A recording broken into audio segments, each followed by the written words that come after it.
ఒక దొంగ మొదటిసారిగా దొంగతనం చేసి, ఆ భయంతోనే ప్రాణాలు కోల్పోయాడు. అసలేం జరిగిందంటే, బెంగుళూరులోని ఒక ఇరుకైన గల్లీ అది. కనీసం బైక్ వెళ్ళటానికి గూడా చాలా కష్టంగా ఉండిద్ది. ఇలాంటి ప్లేస్ అయితే దొంగతనం చేయడం ఈజీ అని జువైద్, అర్బాజ్ అనే ఇద్దరు కుర్రాళ్ళు స్కూటర్‌పై అక్కడికైతే వెళ్లారు. రోడ్డు మీద నడుచుకుంటూ వెళ్తున్న ఒక వ్యక్తి చేతిలో నుంచి మొబైల్ లాక్కొని స్పీడ్‌గా పారిపోవడానికైతే ట్రై చేశారు. కానీ పోగొట్టుకున్న వ్యక్తి ఊరికే ఉంటాడా? అరుచుకుంటూ వాళ్ళ వెంటైతే పడ్డాడు. సరిగ్గా అదే టైంలో ఎదురుగా వస్తున్న ఒక కూల్ వ్యక్తి తన చేతిలో ఉన్న ఒక బస్తాను వాళ్ళ స్కూటర్ పైకైతే బలంగా విసిరాడు. దెబ్బకి స్కూటర్ అక్కడే బ్యాలెన్స్ తప్పి ఆ ఇద్దరు దొంగలైతే రోడ్డుపై పడిపోయారు. ఇక చేసేదేం లేక ఆ ఫోన్‌ను, వాళ్ళ స్కూటర్‌ని అక్కడే వదిలేసి ఇద్దరు పరిగెత్తుకుంటూ పారిపోవడం అయితే మొదలుపెట్టారు. కానీ 18 ఏళ్ల జువైద్ పరిగెత్తుతూ ఒక్కసారిగా గుండె పట్టుకొని అక్కడికక్కడే కుప్పకూలిపోయాడు. పోలీసులొచ్చి ఎంక్వైరీ చేస్తే అసలు నిజమైతే బయటపడింది. జువైద్‌కు ఎలాంటి క్రైమ్ రికార్డ్ లేదు. కేవలం పొట్టగూటి కోసం ఫస్ట్ టైమ్ దొంగతనం చేశాడంట. కానీ ఎక్కడ జనాలకు దొరికిపోతాననే విపరీతమైన కంగారు, భయం వల్ల గుండె మీద ప్రెషర్ పడి అక్కడికక్కడే చనిపోయాడు.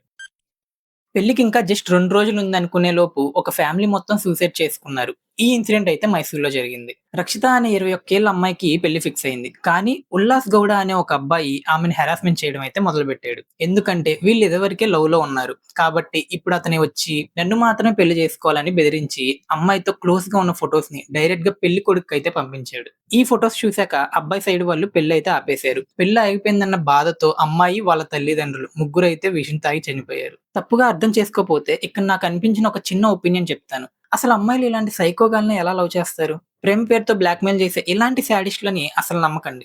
ఒకడి తప్పు వల్ల ఇప్పుడు ఒక అమ్మాయి, వాళ్ళ ఇన్నోసెంట్ పేరెంట్స్ అయితే ప్రాణాలు కోల్పోయారు. ఇలాంటి టాక్సిక్ రిలేషన్‌షిప్స్‌కి దూరంగా ఉండండి. ఈ దారుణంపై మీ ఒపీనియన్ ఏంటో కింద కామెంట్ అయితే చేయండి.